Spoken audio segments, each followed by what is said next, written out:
नमस्कार दोस्तों, आपका अपना चैनल भीष्म अकादमी में स्वागत है। दोस्तों, आज हम घटना चक्र में दिए गए प्रश्नों जो कि प्रीवियस ईयर प्रश्नों की श्रृंखला है और हम लेखन परंपरा और आदिकाल से संबंधित प्रश्नों को लेकर आए हैं, जो कि इससे पहले हमने दोस्तों सरस्वती गोविंद पांडे की पुस्तक में लेखन परंपरा और आदिकाल को पूरा विस्तार से पढ़े हैं। तो वो टॉपिक ख़त्म हो गए, तो हमने सोचा कि इसी के साथ ख़त्म होने के साथ हम जो टॉपिक ख़त्म हो जाए उनके प्रश्न उत्तर फिर लेकर आएँ। तो हमने सोचा कि प्रश्न उत्तर भी करवा दिया जाए। तो ये रिवीजन मात्र के लिए हैं, तो इनको देखिए और प्रश्न को हल कीजिए।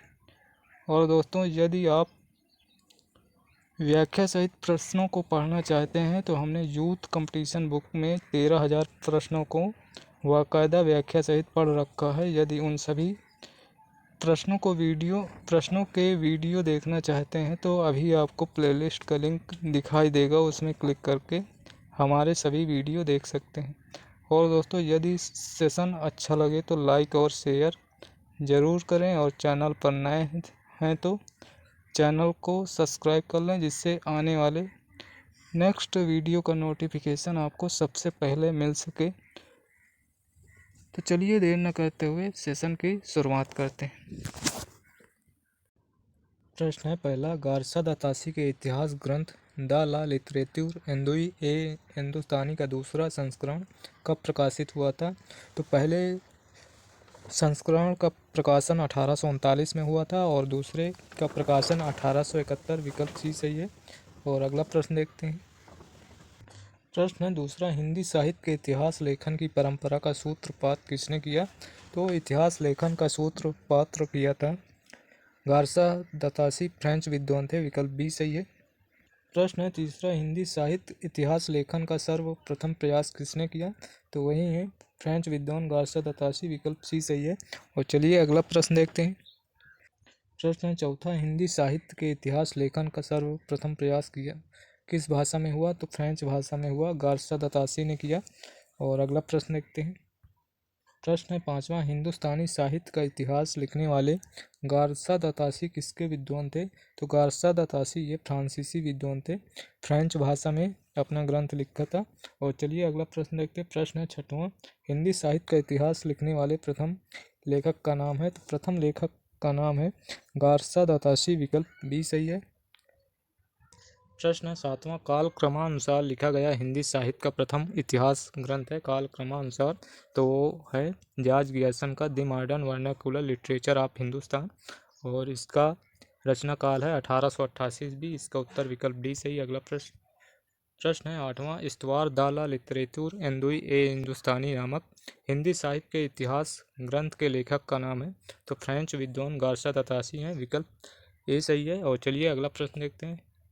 प्रश्न है नौवां, हिंदी का प्रथम व्याकरण लिखने वाले विद्वान हैं? तो हिंदी का प्रथम व्याकरण लिखने वाले विद्वान हैं जोशुआ कैटलर। विकल्प ए सही है। और अगला प्रश्न देखते हैं। प्रश्न है दसवां, हिंदी साहित्य के इतिहास को व्यवस्थित रूप देने का श्रेय किसको है? तो व्यवस्थित रूप देने का श्रेय आचार्य रामचंद्र शुक्ल है। हिंदी साहित्य का इतिहास 1929 ईस्वी में लिखा गया। विकल्प बी सही है। और अगला प्रश्न देखते हैं। प्रश्न 11, आचार्य रामचंद्र शुक्ल जी के इतिहास ग्रंथ में कालों के नामकरण का आधार क्या रहा है? तो उन्होंने प्रवृत्ति के युग प्रवृत्ति के अनुसार किया। विकल्प बी सही। अगला प्रश्न 12, रामचंद्र शुक्ल का हिंदी साहित्य का इतिहास मूलतः किस कृति की भूमिका के रूप में लिखा गया? तो हिंदी शब्द सागर। विकल्प बी सही है, 1929 ईस्वी में लिखा गया। और अगला प्रश्न 12, रामचंद्र शुक्ल का साहित्य इतिहास ग्रंथ हिंदी साहित्य का इतिहास नागरी प्रचारी प्रकाशित हिंदी शब्द सागर की भूमिका में किस शीर्षक से लिखा गया था? तो ये लिखा गया 1929 में, हिंदी साहित्य का विकास। विकल्प डी सही है। अगला प्रश्न 14, इनमें से वो कौन सी रचना है जिसे मूलतः हिंदी शब्द सागर की भूमिका के रूप में लिखा गया था किंतु बाद में उसे स्वतंत्र ग्रंथ बना दिया गया? तो वह है रामचंद्र शुक्ल कृत हिंदी साहित्य का इतिहास। विकल्प सी सही है। अगला प्रश्न देखते हैं। प्रश्न है 15वां रामचंद्र शुक्ल का हिंदी साहित्य का इतिहास पहले किस ग्रंथ की भूमिका के रूप में छपा था? तो पहले हिंदी शब्द सागर, विकल्प ए सही है। अगला प्रश्न देखते हैं। प्रश्न है 16वां, आचार्य रामचंद्र शुक्ल द्वारा रचित हिंदी साहित्य का इतिहास का प्रकाशन वर्ष है? तो इसका प्रकाशन वर्ष है 1929। हिंदी शब्द सागर की भूमिका के रूप में हिंदी साहित्य का विकास के नाम से लिखा गया था 1929 में। अगला प्रश्न है 17, इतिहास लेखन की सबसे विकसित पद्धति है? तो सबसे विकसित पद्धति है विकल्प विधेयवादी, विकल्प ए सही है। प्रश्न है 18, शिव सिंह सरोज का रचना काल है? शिव सिंह सरोज शिव सिंह सेंगर का इतिहास ग्रंथ है, इसका रचना काल है 1883 ईस्वी, 1883 ईस्वी। तो इनमें से कोई नहीं दोस्तों। 9वां प्रश्न, आंग्ल भाषा में लिखा गया हिंदी साहित्य का इतिहास स्केच ऑफ हिंदी लिटरेचर के लेखक हैं? तो स्केच ऑफ हिंदी लिटरेचर के लेखक हैं तो इसका उत्तर विकल्प बी पादरी एडविन ग्रिप्स। ये 1917 की रचना है, 1917 की। अगला प्रश्न देखते हैं। ए स्केच ऑफ हिंदी लिटरेचर के लेखक हैं? तो ए स्केच ऑफ हिंदी लिटरेचर के लेखक हैं एडविन ग्रिप्स, 1917 ईस्वी की है। प्रश्न है 21वां, गियर्सन कृत the modern vernacular literature of Hindustan का हिंदी अनुवाद किसने किया? तो हिंदी अनुवाद इसका किशोरी लाल गुप्त ने किया, किशोरी लाल गुप्त ने, विकल्प ए सही है। और इसका अनुवाद हिंदी साहित्य का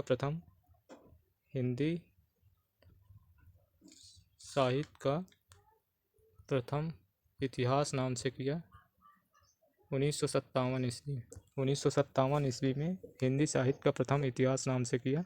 चलिए अगला प्रश्न देखते हैं। प्रश्न 22, डॉक्टर किशोरी लाल गुप्त ने इनमें से किस ग्रंथ का हिंदी अनुवाद हिंदी साहित्य का प्रथम इतिहास शीर्षक से किया? तो वो है जॉर्ज गियर्सन का the modern vernacular literature of Hindustan. इसका रचनाकाल है 1888 ईस्वी। और ए स्केच ऑफ हिंदी लिटरेचर ये एडविन ग्रीव्स की है, इसका रचनाकाल है 1917 ईस्वी। और ए हिस्ट्री ऑफ हिंदी लिटरेचर ये EFT के रचना है, इसका रचनाकाल 1920 ईस्वी है। और इस्तवार दाला लिटरेचर हिंदुस्तानी ये 1839 ईस्वी की है, गार्सा दतासी फ्रेंच विद्वान। अगला प्रश्न देखते हैं। प्रश्न है 23, इनमें से किस साहित्य इतिहास ग्रंथ को किशोरी लाल गुप्त ने हिंदी साहित्य का प्रथम इतिहास नाम से अनुवाद करके प्रकाशित कराया था? तो वो है the modern vernacular literature of Hindustan, विकल्प डी सही है। और अभी इसके बारे में देख ही चुके हैं। और अगला प्रश्न है 24, the modern vernacular literature of Hindustan Hindi साहित्य के इतिहास ग्रंथ के लेखक का नाम है? तो इसके लेखक का नाम है जॉर्ज गियर्सन, विकल्प डी सही है। इसका प्रकाशन वर्ष है 1888 ईस्वी, विकल्प ए सही है इसका। अगला प्रश्न देखते हैं। प्रश्न है 25वां, the modern vernacular literature of Hindustan के लेखक हैं? तो इसके लेखक हैं जॉर्ज गियर्सन। दोस्तों एक प्रश्न बार बार आए हैं और ये परीक्षाओं में विभिन्न तरीक़ों से विभिन्न परीक्षाओं में पूछे गए हैं, तो इनको पढ़िए, इससे आपको फ़ायदा होगा। और प्रश्न है अगला 26, किस लेखक के इतिहास ग्रंथ में सर्वप्रथम हिंदी साहित्य का काल विभाजन मिलता है? तो सर्वप्रथम काल विभाजन मिलता है जॉर्ज गियर्सन का the modern vernacular literature of Hindustan में। और अगला प्रश्न देखते हैं।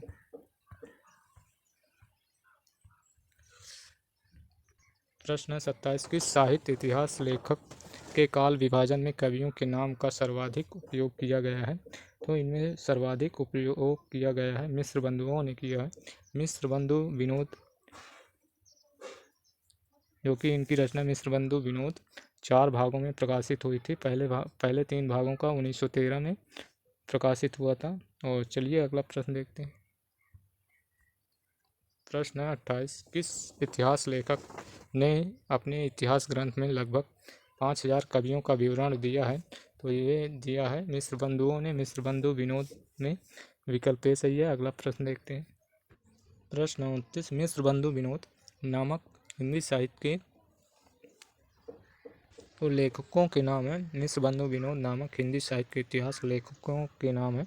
तो मिस्र बंधु 3 भाइयों का समूह था, तो इनमें से वो 3 भाई हैं गणेश बिहारी मिश्र, श्याम बिहारी मिश्र और सुखदेव बिहारी मिश्र, विकल्प बी सही है। इनमें राम बिहारी नहीं है, तो विकल्प बी सही है। और अगला प्रश्न देखते हैं। प्रश्न है 30, मिश्र बंधु विनोद का चौथा भाग कब प्रकाशित हुआ? तो ये मिश्र बंधु विनोद मिश्र बंधुओं की साहित्यिक ग्रंथ है, इतिहास ग्रंथ है, और ये 4 भागों में विभाजित था। तो पहले 3 भागों का प्रकाशन 1913 में हुआ था और चौथे भाग का प्रकाशन 1934 ईस्वी में हुआ था। विकल्प ए सही है। प्रश्न है 31, मिश्र बंधु विनोद कितने भागों में प्रकाशित था? तो 4 भागों में, अभी बता ही चुके हैं। और दोस्तों, हम इससे पहले हम आदिकाल और लेखन परंपरा को पढ़ चुके हैं डिटेल में। सरस्वती गोविंद पांडे को हम विस्तार में पढ़ रहे हैं, तो ये टॉपिक ख़त्म हो गए, तो इसके प्रश्न और उत्तर लेकर आए हैं, तो आप देख ही रहे हैं। और इन प्रश्नों को यदि आप 3-4 दिन पहले एक सरसरी नज़र से देख लेते हैं तो आपका पूरा कॉन्सेप्ट क्लियर हो जाएगा। और चलिए देखते हैं। प्रश्न है, मिश्र बंधु विनोद ने परिवर्तन काल की समय सीमा निर्धारित की। तो मिश्र बंधुओं ने परिवर्तन काल की समय सीमा निर्धारित की संवत 1890 विक्रम संवत 1925 तक। तो विकल्प ए सही है, विकल्प ए सही है। और चलिए अगला प्रश्न देखते हैं। प्रश्न 33, मिश्र बंधुओं की पुस्तक हिंदी नवरत्न में इनमें से किस कवि को इस स्थान नहीं मिला? तो इनमें से मलिक मोहम्मद जायसी को नहीं मिला। विकल्प सी सही है, विकल्प सी सही है। और अगला प्रश्न देखते हैं। प्रश्न 34, मिश्र बंधु द्वारा लिखित हिंदी नवरत्न में इनमें से किस कवि को इस स्थान नहीं मिला? तो वो है मलिक मोहम्मद जायसी। दोस्तों, कई तरह से प्रश्न आए हैं अलग अलग परीक्षाओं में। प्रश्न है 35, आचार्य रामचंद्र शुक्ल ने प्रथम उत्थान का समय कब से कब तक रखा? तो प्रथम उत्थान का समय रखा था आचार्य रामचंद्र शुक्ल 1868 से 1893। विकल्प सी सही है। और अगला प्रश्न देखते हैं। प्रश्न है 36, आचार्य रामचंद्र शुक्ल ने हिंदी साहित्य का इतिहास के आधुनिक गद्य साहित्य परंपरा का प्रवर्तन के अंतर्गत प्रथम उत्थान की काल अवधि निर्धारित की थी।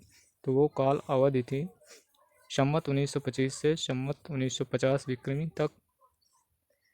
यहाँ इसका उत्तर विकल्प बी सही है। देखिए, टीजीटी तो परीक्षा 2009 में आया हुआ प्रश्न है। और अगला प्रश्न है 37, आचार्य रामचंद्र शुक्ल के द्वितीय उत्थान का समय कब से कब तय किया गया? तो ये तय किया गया था 1893 से 1918। विकल्प ए सही है।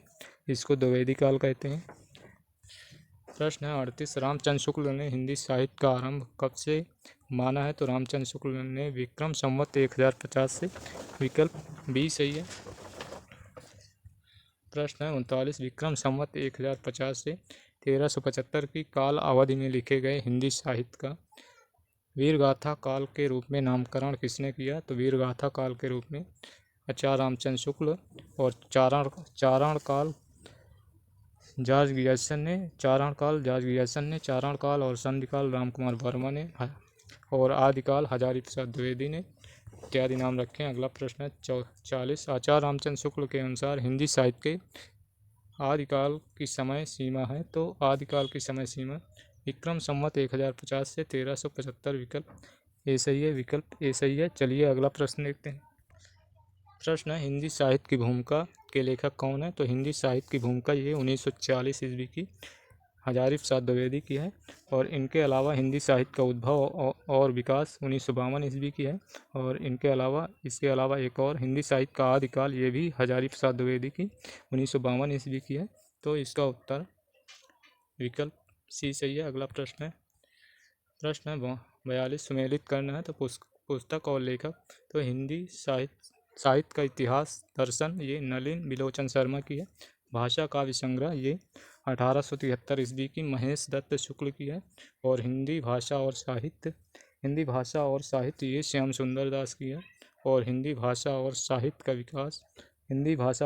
का विकास अयोध्या सिंह उपाध्याय हरिओंद की है। तो इस प्रकार इसका उत्तर होगा 4-1-2-3-4-1-2-3। विकल्प ए सही है, विकल्प ए सही है। चलिए अगला प्रश्न देखते हैं। प्रश्न है 43, हिंदी साहित्य और संवेदना का विकास। तो ये रामस्वरूप चतुर्वेदी के है 1986 ईस्वी की है रामस्वरूप चतुर्वेदी की। विकल्प ए सही है। अगला प्रश्न देखते हैं। प्रश्न 44 दोस्तों, यहाँ पर ये हिंदी नहीं होना चाहिए। साहित्य का इतिहास दर्शन, साहित्य का इतिहास दर्शन, ये नलिन विलोचन शर्मा की है। और ये इस प्रश्न को आयोग ने गलत माना था, क्योंकि यह हिंदी जुड़ा हुआ है। तो साहित्य का इतिहास दर्शन केवल नलिन विलोचन शर्मा का है, ना कि हिंदी साहित्य का इतिहास दर्शन।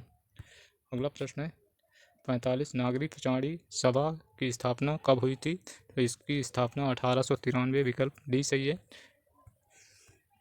प्रश्न है 46, नागरिक प्रचारी सभा के संस्थापकों में कौन नहीं है? तो इनमें से रामचंद्र वर्मा नहीं है, विकल्प सी सही है। इसके अलावा श्याम सुंदर दास, पंडित रामनारायण मिश्र, ठाकुर शिव कुमार सिंह, ये तीनों हैं। और रामचंद्र वर्मा नहीं है। अगला प्रश्न है 47, काशी नागरिक प्रचारी की स्थापना कब हुई? 1893, विकल्प बी सही है।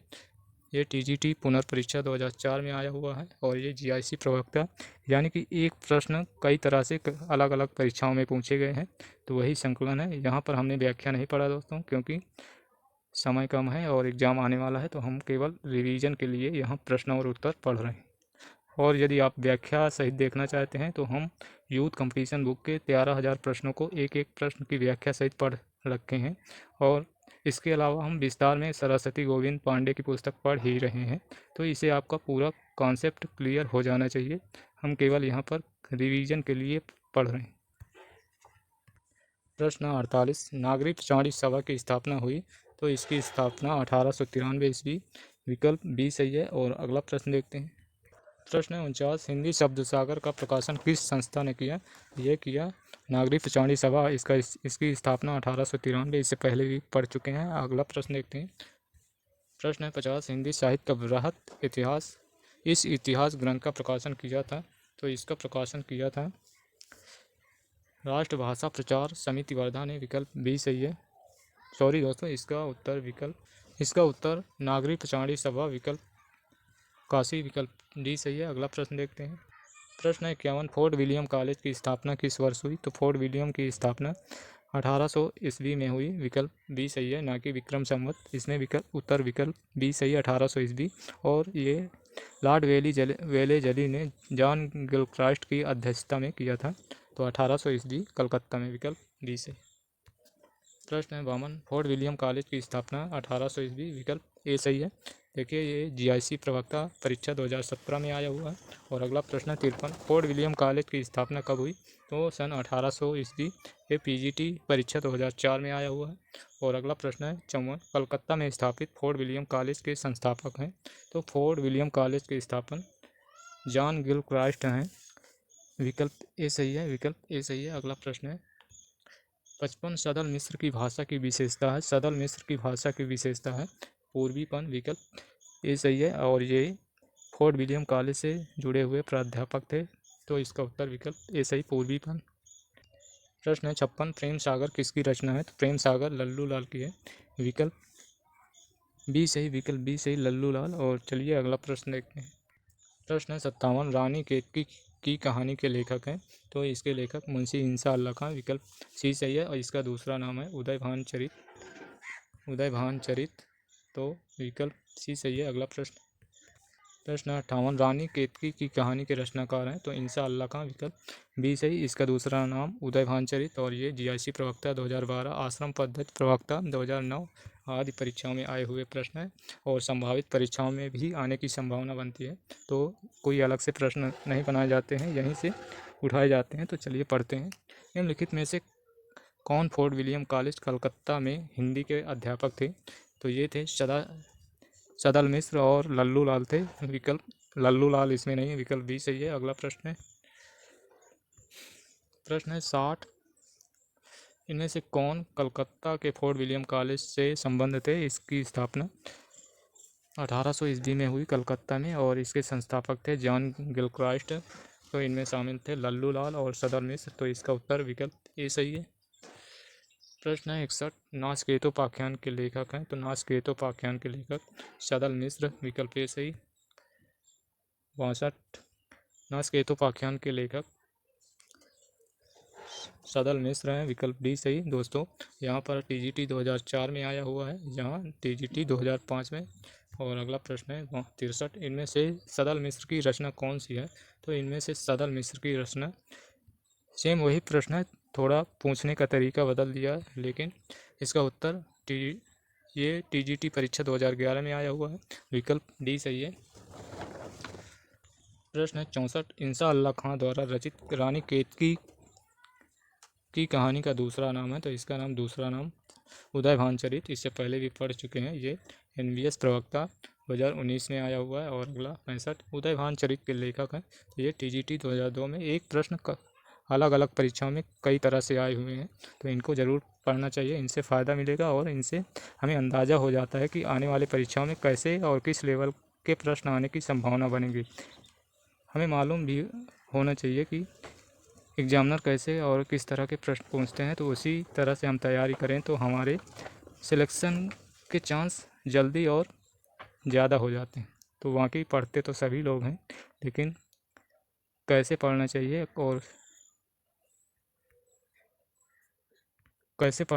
और क्या क्या पढ़ना चाहिए, ये मायने रखता है। इसी के चलते किसी का सिलेक्शन जल्दी हो जाता है, किसी का लेट में, तो यही फ़र्क रहता है, लेकिन पढ़ते तो सभी लोग हैं। तो चलिए देखते हैं। प्रश्न है 66, सुख सागर की रचना किसने की? सुख सागर की रचना उदय भानचरित के लेखक हैं इंसा अल्लाह खां, विकल्प डी सही। और अगला, सुख सागर की रचना किसने की? तो सुख सागर की रचना सदा सुखलाल, विकल्प डी सही है। और प्रश्न है 67, सुख सागर का विषय है, तो सुख सागर में विष्णु पुराण के उपदेशात्मक प्रसंग है, विकल्प सी सही। ये सदा सुखलाल की रचना है। प्रश्न है 68, लल्लू लाल की सर्वाधिक प्रसिद्ध ग्रंथ है, तो इनका सबसे प्रसिद्ध ग्रंथ है प्रेम सागर, विकल्प बी सही है। और ये फोर्ट विलियम कॉलेज में प्राध्यापक भी थे, लल्लू लाल और सदल मिश्र, तो ये इनकी सबसे प्रसिद्ध रचना प्रेम सागर है, विकल्प बी सही। अगला प्रश्न देखते हैं। प्रश्न है 69, उर्दू को यामनी भाषा कहने का श्रेय किसको है? उर्दू को यामनी भाषा कहने का श्रेय लल्लू लाल को है, और इनकी रचना प्रेम सागर है। और ये प्राध्यापक थे फोर्ट विलियम कॉलेज कलकत्ता में, जो इसकी स्थापना 1800 ईस्वी में, और इसके अध्यक्ष थे जॉन गिलक्रास्ट। तो इसका उत्तर विकल्प बी लल्लू लाल सही है। और अगला 70, भाषा योग वशिष्ठ के लेखक हैं, तो इसके लेखक राम प्रसाद निरंजनी, विकल्प सी सही है। प्रश्न है 71, योग वशिष्ठ के लेखक हैं, तो योग वशिष्ठ के लेखक हैं राम प्रसाद निरंजनी। और अगला प्रश्न 72, खड़ी बोली की पहली रचना है, तो खड़ी बोली की पहली रचना है नाचकेतोपाख्यान, ये सदल मिश्र की है। तो सदल मिश्र फोर्ट विलियम कॉलेज के प्राध्यापक भी थे। प्रश्न है 73, गोरा बादल की कथा है किसके द्वारा रचित है? तो ये रचित है जटमल, विकल्प बी सही है। प्रश्न है 74, खड़ी बोली में जो खड़ी शब्द है उसका सर्वप्रथम प्रयोग किसने किया था? तो उसका सर्वप्रथम प्रयोग सदल मिश्र ने किया, तो विकल्प ए सही है। अगला प्रश्न है 75, खड़ी बोली का पहला प्रयोग किसके द्वारा किया गया? तो खड़ी बोली का पहला प्रयोग जॉन गिलक्रास्ट द्वारा किया गया, ये फोर्ट विलियम कॉलेज के अध्यक्ष थे, इन्हीं ने स्थापना की थी 1800 ईस्वी में। और अगला प्रश्न है 76, आधुनिक हिंदी साहित्य के इतिहास में राजा द्वय के नाम से विख्यात दो रचनाकार थे, तो ये राजा लक्ष्मण सिंह और राजा शिव प्रसाद सितारहीन, तो यहाँ तो ये है नहीं, तो अगला देखते हैं। यहाँ इसका उत्तर राजा लक्ष्मण सिंह, राजा शिव प्रसाद सितारहीन, विकल्प सी सही है। और अगला प्रश्न है 77, हिंदी के प्रथम गद्यकार हैं, तो हिंदी के प्रथम गद्यकार हैं लल्लू लाल, विकल्प बी सही है। और 78, ढोला मारूरा दोहा में ढोला के पिता का क्या नाम है? तो ढोला के पिता का नाम राजा नल, विकल्प बी सही है। प्रश्न है 69, रत्नाकर जोकम कथा पुस्तक का संबंध किससे है? तो ये पुस्तक का संबंध वज्रयानी, विकल्प बी सही है। और ये PGT 2021 में आया हुआ प्रश्न है। और अगला प्रश्न देखते हैं। अब देखते हैं आदिकालीन संबंधित प्रश्न है पहला, इतिवृत्त और आलोचना का संवेद रूप होने से वह इतिहास आज भी प्रकाश स्तंभ बना हुआ है, इस कथन में इतिहास की ओर संकेत किया गया, उसके लेखक हैं? तो उसके लेखक हैं आचार्य रामचंद्र शुक्ल, विकल्प बी सही। ये कथन है आचार्य रामचंद्र शुक्ल का। और अगला प्रश्न है दूसरा, किस विद्वान ने हिंदी साहित्य के प्रारंभिक काल को वीरगाथा काल कहा है? तो ये है आचार्य रामचंद्र शुक्ल। जॉर्ज ग्रियर्सन ने चारण काल कहा था, राहुल सांकृत्यायन ने सिद्ध सामंत काल और रामकुमार वर्मा ने संधि काल और चारण काल दोनों नाम दिए थे। और महावीर प्रसाद द्विवेदी ने बीज वपन काल, हजारी प्रसाद द्विवेदी ने आदि काल और मोहन अवस्थी ने आधार काल, सुमन राजे ने भी आधार काल कहा था। और अगला प्रश्न देखते हैं। प्रश्न है तीसरा, आदिकाल को आधार काल किसने कहा? तो मोहन अवस्थी विकल्प सी सही है। इनके अलावा सुमन राजे ने भी आधार काल कहा था। तो अगला प्रश्न है, आदिकाल को चारण काल इनमें से किस साहित्यिक इतिहास के लेखक ने कहा? तो वो है रामकुमार वर्मा, जबकि चारण काल जॉर्ज ग्रियर्सन ने सबसे पहले कहा था और इन्होंने चारण काल और संधि काल दोनों नाम दिया था। प्रश्न है पांचवा, आदिकाल के नामकरण के से संबंधित कौन सा युग्म अशुद्ध है? तो इनमें से बीज वपन काल ये कहा है महावीर प्रसाद द्विवेदी ने, तो इसका उत्तर विकल्प ए सही है। और सिद्ध सामंत काल राहुल सांकृत्यायन, संधि काल चारण काल रामकुमार वर्मा सही है, वीरगाथा काल रामचंद्र शुक्ल सही है, तो इसका उत्तर विकल्प ए। अगला प्रश्न है छठवां, हिंदी साहित्य के प्रथम काल को वीर काल किसने कहा? तो वीर काल का विश्वनाथ प्रसाद मिश्र, विकल्प सी सही है, विकल्प सी सही है। और अगला प्रश्न है सातवां, आदिकाल का वीर काल नामकरण किसने किया? तो आदिकाल का नामकरण वीर काल विश्वनाथ प्रसाद मिश्र ने। देखिए पहले ये NVS नवोदय विद्यालय में आया था 2014, फिर TGT UP TGT 2003 में। और अगला प्रश्न है आठवां, हिंदी के प्रारंभिक काल को वीरगाथा काल नाम किसने दिया? तो ये दिया रामचंद्र शुक्ल ने, विकल्प ए सही। नव आदिकाल को वीरगाथा काल किसने कहा? तो आदिकाल कहा था हजारी प्रसाद द्विवेदी ने, वीरगाथा काल रामचंद्र शुक्ल, तो इसका उत्तर विकल्प सी सही है। प्रश्न है दसवां, हिंदी साहित्य के आदिकाल के लिए सिद्ध सामंत काल नाम इनके द्वारा दिया गया है? तो सिद्ध सामंत काल ये राहुल सांकृत्यायन द्वारा दिया गया, विकल्प डी सही है। और अगला प्रश्न है 11, आदिकाल को सिद्ध सामंत काल ये आश्रम पद्धति में आया हुआ 2009 में, और ये PGT 2004 अलग अलग परीक्षा में आया हुआ है, तो ये कहा है राहुल सांकृत्यायन ने। प्रश्न है 12, हिंदी साहित्य के आदिकाल के सिद्ध सामंत काल नाम किसने दिया? तो दोस्तों ये GIC 2017 में आया हुआ है, तो ये कहा है सिद्ध सामंत काल, इसका भी उत्तर वही है क्योंकि वही प्रश्न है। आदिकाल साहित्य, हिंदी साहित्य को सिद्ध सामंत काल कहने वाले विद्वान हैं, तो वो हैं राहुल सांकृत्यायन, इसका भी उत्तर वही है। ये TGT 2001 में आया हुआ प्रश्न है। प्रश्न है 14, आदिकाल को बीज वपन काल किसने नाम दिया?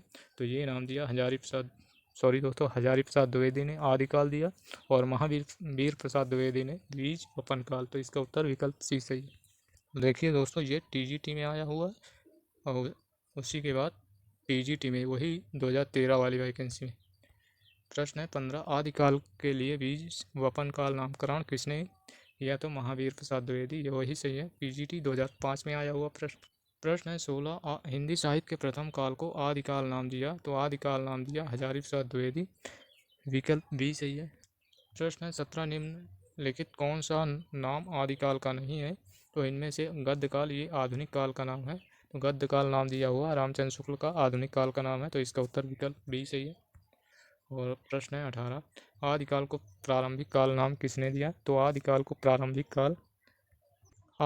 प्रारंभिक काल दोस्तों गणपत चंद्र गुप्त ने अपने इतिहास ग्रंथ हिंदी साहित्य का वैज्ञानिक इतिहास में दिया था, तो यहाँ पर दिया ही नहीं है, तो ये प्रश्न गलत है। और आरंभिक काल की बात की जाए तो आरंभिक काल मिश्र बंधुओं ने दिया है, प्रारंभिक काल गणपत चंद्र गुप्त ने, तो यहाँ आयोग ने पहले मिश्र बंधु माना था, तो बाद में ये प्रश्न हटा दिया गया था। अगला प्रश्न 19, हिंदी साहित्य का वैज्ञानिक इतिहास के लेखक हैं? तो गणपत चंद्र गुप्त हैं, विकल्प डी सही है। प्रश्न है 20, गोरखनाथ का समय 11वीं सदी, यह मान्यता किस विद्वान की है? तो यह मान्यता है डॉक्टर पीतम्बर दत्त बर्तवाल की, विकल्प डी सही है। और रामकुमार वर्मा ने 13वीं शताब्दी माना था, और राहुल सांकृत्यायन ने गोरखनाथ का समय 845 ईस्वी माना था। और चलिए अगला प्रश्न देखते हैं। सूची 1 को सूची 2 से मिलान कीजिए और दिए गए कोड से सही उत्तर का चयन कीजिए। सूची 1 में इतिहासकार हैं, सूची 2 में नामकरण, आचार्य रामचंद्र शुक्ल ने दिया था नामकरण आदिकाल का, वीरगाथा काल हजारी प्रसाद द्विवेदी ने आदिकाल, और राहुल सांकृत्यायन ने सिद्ध सामंत काल, मिश्र बंधुओं ने दिया था आदिकाल का नाम आरंभिक काल दिया गया था, लेकिन यहाँ पर प्रारंभिक काल है, तो ये भी इसका उत्तर आयोग ने विकल्प डी माना था। विकल्प डी माना था, लेकिन प्रारंभिक काल गणपत चंद्र गुप्त ने दिया था। अगला प्रश्न देखते हैं। 20 इनमें से किस साहित्य इतिहासकार ने अपने इतिहास ग्रंथ में हिंदी के गद्य साहित्य को गद्य का आविर्भाव, गद्य का प्रवर्तन, गद्य का प्रसार, गद्य की वर्तमान, गद्य नामक खंडों में विभक्त करके विवेचित किया था? तो वो थे रामचंद्र शुक्ल। विकल्प सी सही है, विकल्प सी सही। रामचंद्र शुक्ल ने विभिन्न नामों से विवेचित कर किया था। प्रश्न है 23 राम कुमार वर्मा ने हिंदी साहित्य का आरंभ कब से माना है? तो राम कुमार वर्मा ने हिंदी साहित्य का आरंभ 693 ईस्वी से माना है, 693 ईस्वी से माना है। और इनका इतिहास ग्रंथ है हिंदी साहित्य का आलोचनात्मक इतिहास, 1938 ईस्वी का। तो इसका उत्तर विकल्प ए सही है। और चलिए अगला प्रश्न देखते हैं। प्रश्न है 24 बौद्ध धर्म से जुड़े हुए साहित्य की भाषा है। तो बौद्ध धर्म से जुड़े हुए साहित्य की भाषा पाली भाषा थी। विकल्प डी सही है। अगला प्रश्न है 25 निम्न में से अपभ्रंश प्रभावित हिंदी रचना कौन सी है? तो इनमें से अपभ्रंश प्रभावित हिंदी रचना है भारतेश्वर, बाहुबली रास। विकल्प सी सही है, विकल्प सी सही है। और चलिए अगला प्रश्न देखते हैं। प्रश्न है 26 अपभ्रंश प्रभावित हिंदी रचना कौन सी है? तो इनमें से वो वही है, प्रश्न वही है, पूछने का तरीका थोड़ा अलग अलग है। भारतेश्वर, बाहुबली रास। विकल्प ए सही है। प्रश्न है 27 शालिभद्र सूर की रचना का नाम है। तो शालिभद्र सूर की रचना वही भारतेश्वर, बाहुबली रास। विकल्प बी सही है। अगला प्रश्न देखते हैं। प्रश्न 28 पंच पांडव चरित रास के रचयिता हैं। तो पंच पांडव चरित रास के रचयिता हैं तो ये शालिभद्र सूर की ये भी रचना है। इसके अलावा भारतेश्वर, बाहुबली रास इसे पहले पढ़ ही चुके हैं। तो इस प्रश्न का उत्तर विकल्प ए सही है। प्रश्न है 29 11वीं शताब्दी में रचित लोक भाषा काव्य है। तो 11वीं शताब्दी में रचित लोक भाषा काव्य है, इनमें से है ढोला मारूरा दोहा। इसका उत्तर विकल्प डी सही है। और इसके लेखक कल्लोल कवि हैं। विकल्प डी सही। अगला प्रश्न है 30 अपभ्रंश शब्द का सबसे पहले उल्लेख किसने किया? तो अपभ्रंश शब्द का उल्लेख सबसे पहले पतंजलि ने किया। विकल्प सी सही है। प्रश्न है 31 अवहट्ट भाषा से तात्पर्य है। तो अवहट्ट भाषा से तात्पर्य है ग्रामीण अपभ्रंश। विकल्प ए सही है। प्रश्न है 32 अवहट्ट में शिक्षा शब्द के लिए कौन सा रूप मिलता है? तो अवहट्ट में शिक्षा शब्द के लिए शिक्षा शब्द मिलता है। विकल्प सी सही है। और अगला प्रश्न 33 राहुल सांकृत्यायन के अनुसार चर्या गीत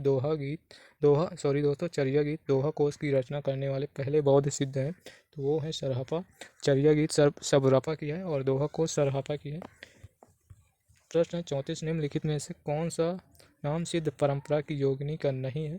तो इनमें से सिद्ध परंपरा की योगिनी का नहीं है तो वो पुत्तलिपा। विकल्प ए सही है। और अगला प्रश्न देखते हैं 35 नंबर।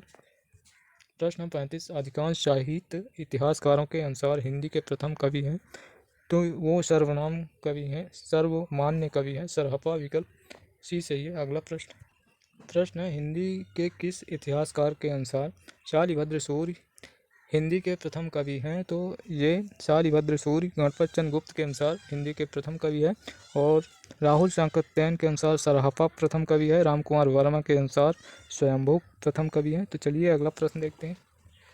37 सिद्धों का प्रथम कवि है। तो सिद्धों का प्रथम कवि सरहपा है। विकल्प ए सही है। प्रश्न है 38 सिद्धों में सबसे पुराने कौन थे? तो सिद्धों में सबसे पुराने सरहपा है। विकल्प बी सही है। 39 सरहपात को हिंदी का प्रथम कवि माना है। तो वो है राहुल सांकृत्यायन। विकल्प डी सही है। अगला प्रश्न है 40 प्रश्न है राहुल जी ने भाषा का प्रथम कवि किसे स्वीकार किया?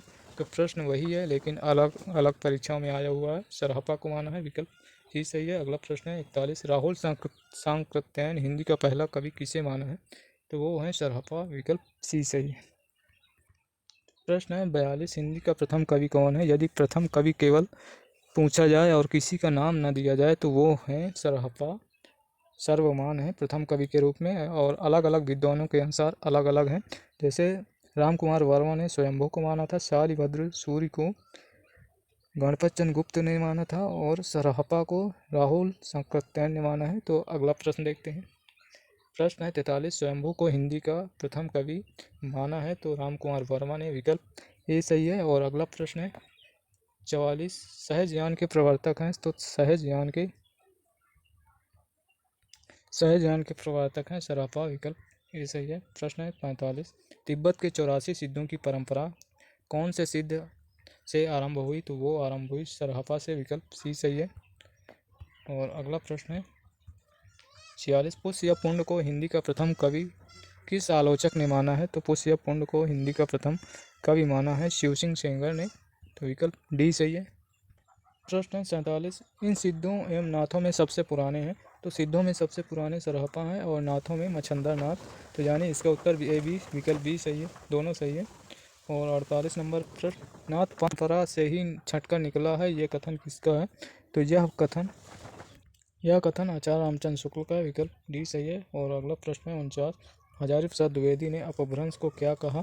तो हजारी प्रसाद द्विवेदी ने अपभ्रंश को पुरानी हिंदी कहा, विकल्प ए सही है। अगला प्रश्न 50, प्राक्तभाष हिंदी से आशा है? तो प्राक्तभाष हिंदी से आशा है अपभ्रंश, विकल्प डी सही। प्रश्न 51, 10वीं से 14वीं शताब्दी के साहित्य को किस विद्वान ने आदिकाल के अंतर्गत रखा? तो वो है हजारी प्रसाद द्विवेदी, विकल्प डी सही है। और अगला प्रश्न है 52, अपभ्रंश को पुरानी हिंदी सर्वप्रथम किसने कहा? तो सर्वप्रथम चंद्रधर शर्मा गुलेरी ने कहा, विकल्प बी सही है। प्रश्न 53, पुरानी हिंदी नामकरण किसने किया? तो पुरानी हिंदी नामकरण चंद्रधर शर्मा गुलेरी। अगला प्रश्न देखते हैं। प्रश्न 54, पंडित चंद्रधर शर्मा गुलेरी ने किसको पुरानी हिंदी का प्रथम कवि स्वीकार किया? तो इनमें से राजा मुंज को, विकल्प सी सही है। और अगला प्रश्न देखते हैं। प्रश्न 55, अपभ्रंश किसे कहा जाता है? तो अपभ्रंश का बाल्मीकि किसे कहा जाता है? तो वो है स्वयंभू को, विकल्प डी सही है। प्रश्न 56, इनमें से किस कवि को अपभ्रंश का वाल्मीकि कहा जाता है? तो वो है स्वयंभू, विकल्प सी सही है। प्रश्न 57, अपभ्रंश के प्रथम महाकवि कौन है? तो अपभ्रंश के प्रथम महाकवि इनमें से वही है स्वयंभू, विकल्प बी सही है। प्रश्न 58, स्वयंभू की कृति की रचना का नाम है? तो इनकी रचना का नाम है, स्वयंभू की रचना का नाम है पौमचरियु, विकल्प डी सही है। प्रश्न 59, पौमचरियु किसकी रचना है? तो पौमचरियु स्वयंभू की रचना है, विकल्प सी सही है। और प्रश्न है 60, इनमें से किस ग्रंथ में लिखा है कि अग्नि परीक्षा के बाद सीता जैन धर्म में दीक्षित हो जाती हैं? तो इनमें से परमात्मा प्रकाश, विकल्प बी सही है, परमात्मा प्रकाश, विकल्प सॉरी दोस्तों, इसका उत्तर पौमचरियु है, ये स्वयंभू की रचना है। इसी में अग्नि परीक्षा के बाद सीता जैन धर्म में दीक्षित हो जाती हैं, इसमें लिखा गया है। अगला प्रश्न देखते हैं। प्रश्न 61, इनमें से कौन सा ग्रंथ लौकिक चरित काव्य माना जाता है? तो लौकिक चरित काव्य धनपाल की रचना है, भविष्यत का। परमात्म प्रकाश जोइंदू की रचना है, पाउंड दोहा राम सिंह की रचना है। और अगला प्रश्न है, अपभ्रंश का भवभूति किसे कहा जाता है? तो अपभ्रंश का भवभूति पुष्पदंत को कहा जाता है। तो और अपभ्रंश का वाल्मीकि स्वयंभू को कहा जाता है। और यहाँ इसका उत्तर अपभ्रंश का भवभूति पुष्पदंत को माना गया। प्रश्न 63, निम्नलिखित में से कौन सी रचना पुष्पदंत की नहीं है? तो इनमें से पुष्पदंत की रचना पौमचरियु, ये स्वयंभू की रचना है, विकल्प डी सही है। प्रश्न 64, इसमें कौन सी रचना स्वयंभू की नहीं है? तो इनमें से महापुराण ये पुष्पदंत की है, महापुराण पुष्पदंत की है। इनके अलावा पौमचरियु, स्वयंभू छंद, ऋट्ठनेमिचरियु, ये तीनों रचनाएं स्वयंभू की हैं। अगला प्रश्न 65, महापुराण के रचनाकार कौन है? तो महापुराण के रचनाकार पुष्यदंत हैं, विकल्प बी सही है। स्वयंभू की रचना पौमचरियु है, ऋट्ठनेम और स्वयंभू छंद, और धनपाल की रचना है भविष्यत का, अब्दुल रहमान की संदेश रासक इत्यादि रचनाएं। प्रश्न 66, खड़ी बोली में सबसे पहले काव्य सृजन करने वाले कवि हैं? तो खड़ी बोली में सबसे पहले अमीर खुसरो ने किया। प्रश्न 67, खड़ी बोली हिंदी में सर्वप्रथम रचना करने वाले कवि का नाम अमीर खुसरो हैं। इनकी रचनाएं दो सुखने, खाली बारी, पहेलियाँ इत्यादि इन्होंने इनकी रचनाएं की। अगला प्रश्न, मुकरी लिखने का सर्वप्रथम प्रयास किस कवि ने किया? तो वो हैं अमीर खुसरो। और आधुनिक काल में मुकरी पहेलियाँ लिखा था भारतेंदु हरिश्चंद्र ने। प्रश्न 69, निम्न में से कौन आदिकाल के अंतिम चरण के सुप्रसिद्ध कवि हैं? तो अंतिम चरण के सुप्रसिद्ध कवि अमीर खुसरो हैं, विकल्प बी सही है। प्रश्न है 70 अमीर खुसरो की पहेलियों तथा मुकरियों का क्या उद्देश्य था? तो इनके पहेलियों तथा मुकरियों का उद्देश्य मनोरंजन के माध्यम से लोक व्यवहार की शिक्षा। विकल्प सी सही। अगला प्रश्न है प्रश्न 71 आदिकाल में पहेलियों मुकरियों की रचना करने वाले कवि हैं? तो वो हैं अमीर खुसरो। विकल्प ये सही है। प्रश्न 72 जेहाल मिस्की मकुन तगाफुल दुराए नैना बनाए बच्चिया इस प्रसिद्ध पंक्ति के रचनाकार हैं? तो इसके रचनाकार अमीर खुसरो हैं। प्रश्न 73 अमीर खुसरो हिंदी साहित्य के किस काल से संबंधित कवि हैं? तो वो हैं आदिकाल। विकल्प सी सही है। प्रश्न 74 खुसरो का लक्ष्य जनता का मनोरंजन था पर कबीर धर्मोपासक थे, यह उक्ति किसकी है? तो यह उक्ति आचार्य रामचंद्र शुक्ल की है। खुसरो का लक्ष्य जनता का मनोरंजन था पर कबीर धर्मोपासक थे, तो यह उक्ति रामचंद्र शुक्ल की थी। और अगला प्रश्न है इनमें से कौन शिला अंकित कृति है? तो राउल वेल ये रोड़ा कवि की है, ये चंपू काव्य है, यानी कि गद्य पद्य दोनों में है। इसका उत्तर विकल्प बी सही है। प्रश्न है 76 राउल वेल किस तरह की रचना है? तो ये गद्य पद्य मिश्रित चंपू काव्य है। प्रश्न है 77 कलचुरी राजवंश की 7 नायिकाओं के नक्शिक वर्णन से संबंधित ग्रंथ है? तो वो है राउल वेल रोड़ा कवि की। विकल्प बी सही है, ये TGT 2021 में आया हुआ था। प्रश्न है अगला कुबलय माला कथा के लेखक हैं? तो कुबलय माला कथा के लेखक हैं उद्योतन सूर्य। विकल्प बी सही है। प्रश्न 79 इनमें से कौन व्याकरण ग्रंथ के रूप में प्रतिष्ठित है?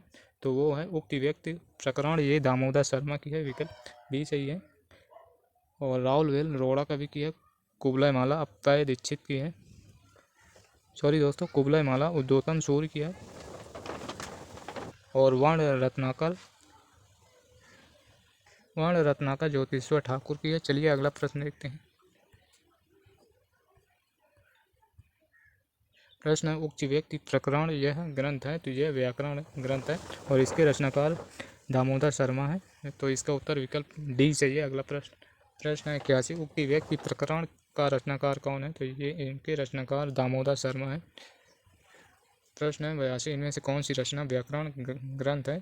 तो वो है उक्त व्यक्ति प्रकरण। अगला प्रश्न है इनमें से कौन सी भाषा आदिकाल की है? तो इनमें से डिंगल पिंगल आदिकाल की है। विकल्प सी सही है। अगला प्रश्न है 84 चारण साहित्य किस साहित्य का दूसरा नाम है? तो चारण साहित्य रासो साहित्य का दूसरा नाम। विकल्प सी सही है। अगला प्रश्न है 85 निम्नलिखित में से कौन 84 सिद्धों में नहीं है? तो इनमें से सारंगधर नहीं है। विकल्प सी सही है। अगला प्रश्न है 84 सिद्धों की संख्या कितनी मानी गई? तो सिद्धों की 84, नाथों की 9 संख्या, रामानंद के शिष्य थे 12 इत्यादि ये सभी। प्रश्न है 87 आदिकाल में किस प्रकार का साहित्य लिखा जा रहा था? तो आदिकाल में जनजीवन से हटकर राजाओं की वीरता का अतिरंजित वर्णन। इसका उत्तर विकल्प ए सही है। अगला रासो किस भाषा में लिखे गए थे? तो रासो ग्रंथ डिंगल पिंगल, यानी आदिकाल की शैली डिंगल पिंगल में लिखी गई। प्रश्न 89 निम्नलिखित में से कौन सी श्रेणी का काल क्रमानुसार सही है? तो विशल देव रासो, पृथ्वीराज रासो, हमीर रासो, कुमार रासो। इसका उत्तर विकल्प बी सही। और अगला प्रश्न 90 वीर गाथा कालीन रासो काव्य में निम्नलिखित में से किस विषय का वर्णन नहीं है? तो इनमें से वर्णन नहीं है, इनमें से कृष्ण लीला का ये भक्ति काल में वर्णन है कृष्ण काव्य धारक कवियों द्वारा। विकल्प सी सही है, ये वीरगाथा काल में नहीं है। और अगला प्रश्न है उपदेश रसायन के रचनाकार है? तो उपदेश रसायन के रचनाकार जिन दत्त सूर्य है। विकल्प डी सही है। प्रश्न 92 हिंदी साहित्य के 700 से 1400 ईस्वी के कालखंड को ग्रियर्सन ने क्या नाम दिया था? तो ग्रियर्सन ने चारण काल नाम दिया था। विकल्प सी सही। अगला प्रश्न है 93 बीसल देव रासों में किस शैली का प्रयोग किया गया? तो बीसल देव रासों में बीसल देव रासों में गे का प्रयोग किया गया। विकल्प सी सही है। प्रश्न है 94 बीसल देव रासों के रचनाकार हैं नरपति नाल। विकल्प ए सही है, बीसल देव रासों की रचनाकार नरपति नाल हैं। और अगला प्रश्न है बीसल देव रासों में बीसल देव की पत्नी कौन है? तो बीसल देव की पत्नी राजमती है। प्रश्न है 96 बीसल देव रासों के रचयिता हैं? तो बीसल देव रासों के रचयिता नरपति नाल हैं। विकल्प सी सही है। और इसकी बीसल देव रासों में बीसल देव की पत्नी राजमती हैं। अगला प्रश्न प्रश्न है 97 बीसल देवरासो के रचयिता कौन है? तो इसके रचयिता नरपत नाल है। पृथ्वीराज रासो के चंद्रदाई हैं और जगनीक की रचना है परमाल रासो, जिसको आलाखंड के नाम से जाना जाता है। अगला प्रश्न है निम्नलिखित रासो ग्रंथ में कौन सा काव्य एक प्रेम काव्य या श्रृंगार काव्य है? तो वो है बीसल देवरासो। विकल्प ए सही है और ये नरपत नाल की रचना है।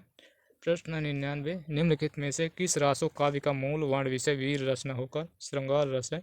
तो ये बीसल देवरासो नरपत नाल की रचना है। प्रश्न है 100वां राजमती से रूठकर बीसल देव कहाँ गया था? तो बीसल देव उड़ीसा गया था। प्रश्न 102 उत्तर प्रदेश में आल्हा खंड के नाम से कौन सा काव्य प्रचलित है? तो वो परमाल रासो। विकल्प बी सही है। और अगला प्रश्न 103 आल्हा और उदल के चरित्र के वीर गीतात्मक काव्य के रूप में रचने वाले जगनीक हैं। विकल्प सी सही है। प्रश्न 104 आल्हा खंड नामक काव्य ग्रंथ का दूसरा नाम है? तो इसका दूसरा नाम परमाल रासो है और ये जगनीक की रचना है। प्रश्न है आल्हा खंड का दूसरा नाम है? तो आल्हा खंड का दूसरा नाम परमाल रासो। विकल्प ए सही है। प्रश्न 106 परमाल रासो काव्य कृत के कवि का नाम है? तो ये जगनीक की रचना है। विकल्प बी सही। अगला प्रश्न 107 आल्हा उदल नामक वीर सरदारों की वीरतापूर्ण लड़ाइयों का वर्णन मिलता है परमाल रासो में? ये जगनीक की रचना है। प्रश्न 108 कवि जगनीक की रचना का नाम है? जगनीक की रचना का नाम है आल्हा खंड। इसको परमाल रासो के नाम से भी जानते हैं। प्रश्न 109 परमाल रासो के लेखक हैं? परमाल रासो के लेखक हैं नरपत नाल। विकल्प सॉरी दोस्तों, परमाल रासो के लेखक का नाम जगनीक है और नरपत नाल ये बीसल देव के रचनाकार हैं। बीसल देव रासो के रचनाकार नरपत नाल हैं। अगला प्रश्न है आल्हा और उदल किस राजा के सामंत थे? तो आल्हा और उदल परमाल के। विकल्प ए सही है। प्रश्न है 111 12 वरिस लय कुकर जिए और 13 लय जिए सियार वरिस 18 छत्री जिए आगे जीवन को धिक्कार किस विधा की रचना है? तो यह आल्हा विधा की। विकल्प डी सही है। विकल्प डी सही है। और अगला प्रश्न 112 वीर गाथा काल के प्रसिद्ध प्रबंध काव्य का क्या नाम है? तो ये प्रबंध काव्य का नाम है चंद्रदाई की रचना पृथ्वीराज रासो। विकल्प बी सही है और इसमें 69 समय या खंड पाए जाते हैं। प्रश्न है 113 हिंदी का प्रथम महाकाव्य है? तो हिंदी का प्रथम महाकाव्य पृथ्वीराज रासो है। ये चंद्रदाई की रचना है। अगला प्रश्न है रामचंद्र शुक्ल ने हिंदी का प्रथम महाकवि किसे माना है? तो हिंदी का प्रथम महाकवि चंद्रदाई को माना है। विकल्प सी सही है। प्रश्न है 115 पृथ्वीराज रासो को हिंदी का प्रथम महाकाव्य कहने वाले आलोचक हैं? तो प्रथम महाकाव्य कहने वाले आलोचक हैं रामचंद्र शुक्ल। विकल्प सी सही है। प्रश्न है 116 हिंदी का प्रथम महाकाव्य है? तो हिंदी का प्रथम महाकाव्य पृथ्वीराज रासो ये चंद्रदाई की रचना है। प्रश्न है 117 हिंदी साहित्य का प्रथम महाकाव्य कौन सा है? तो हिंदी साहित्य का प्रथम महाकाव्य पृथ्वीराज रासो। विकल्प बी सही है। और अगला प्रश्न है पृथ्वीराज रासो महाकाव्य के रचयिता कौन है? तो इसके रचयिता चंद्रदाई हैं। विकल्प बी सही। और 119 पृथ्वीराज रासो के रचयिता कौन है? तो ये भी इसका उत्तर विकल्प ए सही चंद्रदाई। प्रश्न 120 पृथ्वीराज रासो के कवि कौन है? तो ये चंद्रदाई हैं। विकल्प बी सही। अगला प्रश्न है 121 पृथ्वीराज रासो के रचयिता का नाम है? इसका उत्तर विकल्प ए चंद्रदाई है। अगला प्रश्न है 122 चंद्रदाई किसके दरबारी कवि थे? तो चंद्रदाई ये महाराज पृथ्वीराज के दरबारी कवि थे। विकल्प डी सही है। प्रश्न है 123 पृथ्वीराज रासो किस कवि की रचना है? तो यह रचना है चंद्रदाई की। विकल्प ए सही है। और अगला प्रश्न देखते हैं। प्रश्न है 124 हिंदी का प्रथम महाकाव्य किस रचना को माना जाता है? तो हिंदी का प्रथम महाकाव्य पृथ्वीराज रासो को माना जाता है। विकल्प प्रश्न है 125 पृथ्वीराज किसके प्रति अनुरक्त थे? तो ये अनुरक्त था संयोगिता। विकल्प सी सही है। विकल्प सी सही। अगला प्रश्न 126 पृथ्वीराज रासो में पृथ्वीराज के पिता कौन थे? तो पृथ्वीराज के पिता सोमेश्वर थे। विकल्प बी सही। प्रश्न है 127 सूची 1 का सूची 2 से मिलान कीजिए। तो चलिए देखते हैं। बीसल देव रासो ये नरपत नाल की रचना है। पृथ्वीराज रासो ये चंद्रदाई की रचना है। परमाल रासो ये जगनीक की रचना है। कुमार रासो ये दलपत विजय की रचना है। तो इस प्रकार इसका उत्तर होगा 2 4 2 4 1 3 2 4 1 3 2 4 1 3 विकल्प बी सही है। 2 4 1 3 विकल्प बी सही है। और अगला प्रश्न देखते हैं। प्रश्न 28 खुमाण रासों का रचयिता कौन है? तो खुमाण रासों का रचयिता दलपत विजय है, विकल्प डी सही है। प्रश्न है 129 खुमाण रासों की रचयिता कौन है? तो खुमाण रासों की रचयिता दलपत विजय है, विकल्प ए सही है। और अगला प्रश्न है आदिकालीन काव्य धारा में उपलब्ध नहीं है, तो आदिकालीन हिंदी काव्य धारा में उपलब्ध नहीं है, सिख साहित्य, विकल्प सी सही है। प्रश्न है अपभ्रंश में दोहा काव्य की परंपरा का आरंभ किस कवि ने किया? तो ये जोइंदू ने किया, विकल्प बी सही है। और इनकी रचनाएं हैं योगसार, परमात्म प्रकाश, ये 2 रचनाएं हैं। अगला प्रश्न देखते हैं 132 निम्नलिखित में से कौन वीरगाथा काल की रचनाएं नहीं है? तो इनमें से भक्त मान लीजिए राम भक्त कवि नाभादास की रचना है, विकल्प डी सही है। भक्तिकालीन कवि हैं, विकल्प डी सही है। प्रश्न 133 इनमें से कौन सा कवि आदिकाल का नहीं है? तो नाभादास, ये भक्तिकालीन है, विकल्प डी सही। अगला प्रश्न है 134 इनमें से कौन सी रचना आदिकाल की है? तो इनमें से विद्यापति पदावली, ये विद्यापति की है, विकल्प बी सही है। प्रश्न 135 आदिकालीन साहित्य का प्रमुख रस है? तो इसका प्रमुख रस वीर रस है, विकल्प डी सही है। प्रश्न 136 विद्यापति ने कुल कितने ग्रंथों की रचना की? तो इन्होंने 14 ग्रंथों की रचना की। और अगला प्रश्न 137 विद्यापति के पद किस भाषा में रचित है? तो विद्यापति के पद ये मैथिली भाषा में रचित हैं, विकल्प बी सही है। और अगला प्रश्न है दान वाक्यावली के रचनाकार, दान वाक्यावली पुरुष परीक्षा, ये विद्यापति की रचना है, विकल्प ए सही है। प्रश्न है 139 विद्यापति किस भाषा के कवि थे? तो विद्यापति मैथिली भाषा के कवि थे, विकल्प डी सही। अगला प्रश्न है 140 विद्यापति की कौन सी रचना अभी तक संपादित होकर प्रकाशित नहीं हुई? तो वो कीर्ति पताका है, विकल्प बी सही है।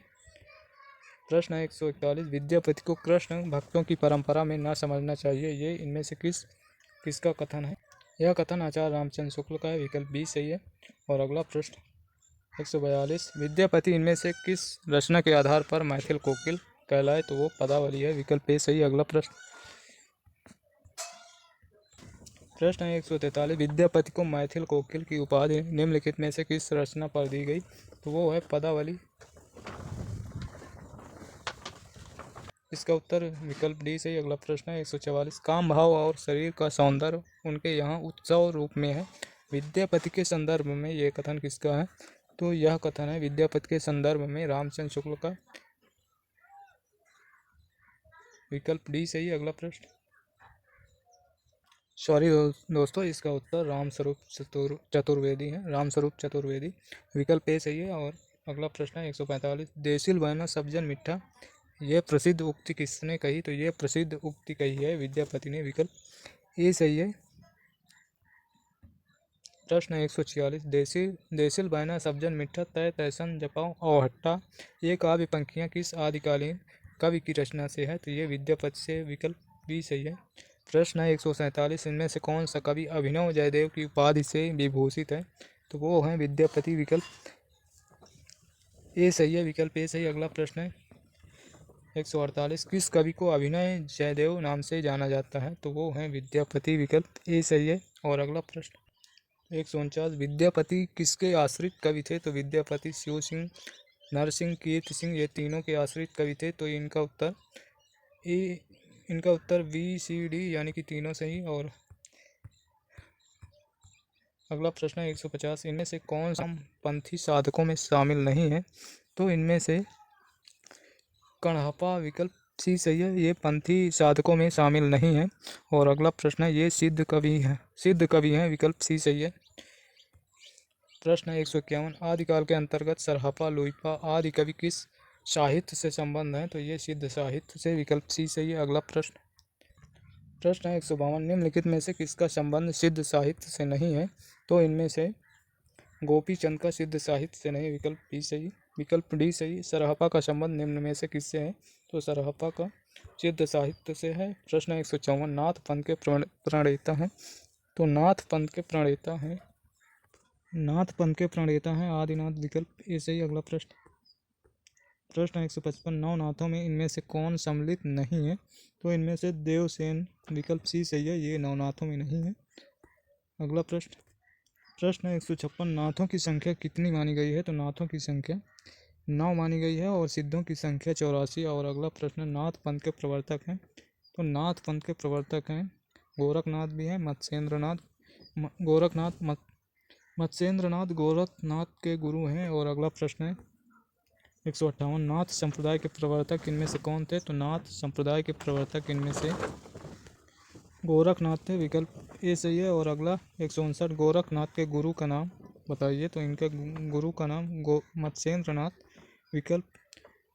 अगला प्रश्न, नाथ संप्रदाय में हठ योग का क्या अर्थ है? तो नाथ संप्रदाय में हठ योग का अर्थ है, हा का अर्थ है सूर्य और ठा का अर्थ है चंद्र, दोनों का प्रयोग है। और इसका उत्तर विकल्प डी सही है। प्रश्न 161, हठ योग का उपदेश किसने दिया? तो हठ योग का उपदेश गोरखनाथ ने, विकल्प ए सही है। प्रश्न 162, सिद्धों की साधना में शून्य का पूरक तत्व था। तो सिद्धों की साधना में शून्य का पूरक तत्व था, तो शून्य का पूरक तत्व था वज्र, विकल्प ए सही है।